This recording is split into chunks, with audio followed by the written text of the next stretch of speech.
হে WhatsApp guys, কেমন আছো তোমরা? আশা করি সবাই ভালো আছো। আর গতকালকে তোমাদেরকে তো দেখিয়েছি, মেলায় গেছিলাম। আর মেলায় গিয়ে মাঝরাতে আমরা কি খাওয়া-দাওয়া করলাম তোমাদেরকে দেখাবো না তা হয়? আর ১ম এই আমরা যেটা নিয়ে নিয়েছিলাম সেটা হচ্ছে চিকেন মোমো। আর যদিও বা মেলায় একটু চিকেন মোমোর দামটা বেশি, আর তাও নিয়ে নিয়েছিলাম চিকেন মোমো, খুব ভালো খেতে। আর তোমরা কারা চিকেন মোমো ভালো খাও কমেন্ট করে জানিও। তারপরে আমরা চলে গেছিলাম হচ্ছে ফুচকার দোকানে। আর এই কাকার ফুচকা আমরা এলে মাস্ট ট্রাই করি। ভাবছিলাম যে কাকা থাকবে না। আর এখানকার ফুচকার বিশেষত্ব কি জানো? বিশেষত্ব হচ্ছে নিরামিষ ফুচকা। আর নিরামিষ ফুচকা বলতে তোমার হচ্ছে সেদ্ধ মটর, সেদ্ধ লঙ্কা, সেদ্ধ ছোলা, সমস্ত কিছু সেদ্ধ জিনিস থাকে। আর আমার তো খুব ভাল লাগে। আর হচ্ছে গন্ধরাজ লেবু দিয়ে হালকা টক জল করে, ওফ! আলাদা ব্যাপারটা জমে যায়। আর তারপরে আমরা নিয়ে নিয়েছিলাম কি বলতো?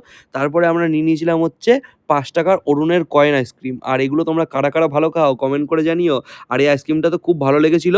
তারপরেই দেখা হয়ে গেল আমাদের মাসি, মেসো, দিদাদের সাথে। আর মাসি, মেসো, দিদা কুলফি দিয়েছিল।